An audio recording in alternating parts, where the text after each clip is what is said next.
том хотод ирж зах зээлд ойртохоор манайх Берлинд ирээд 3 өрөө байр түрээсэлж үр хүүхдүүдтэйгээ бужигнаж эхэлсэн нэг үе бий. 1990-ад оны ихэнх үед элчин сайдын яамныхаас өөр гэр бүлээрээ ажиллаж амьдардаг айл зүүн Германд бараг байхгүй байлаа. Капиталист гэгдэх нөгөө талд манай монголчууд бүрч байхгүй. Тэр ч байтугай элчин сайдын яамч байхгүй. Польшид суугаа элчин сайд баруун Герман дахь дипломат албыг хавсран гүйцэтгэдэг байсан юм. Тэгээд ч ах トゥ хамаатан садан арилжаа 8 хөөсөн бизнесмэнүүд, улс төрийн намынхан, мэдээч хэрэг миний танилуд, хамтран ажиллаж байсан найз нөхөд ер нь Германд хэн ч ирсэн бай тэр болгон манай гэрт бууцгаана. Тэд нутгийн элдв сонин дуулгаж эргүүлээд Германы шин соргог юу байгааг лавлна.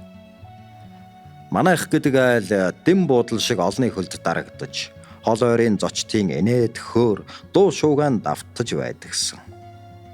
Эхнэр бит хоёрын хин завтай нь эрсэн улсын хэлмэрчин, хөтчин, жолооч нь болж чадах чинээгээр аль туслана.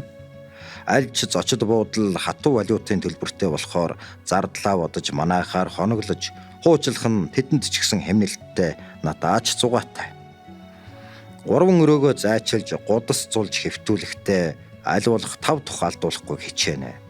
Байдаг боломжоор дайлж хүний газар ядарсан болов гэхдээ аль болох амттан шимтднэ дэлгэн. Монголд болж байгаа үйл явдлын тухай сонирхолтой яриаг тун удаан өрнүүлнэ.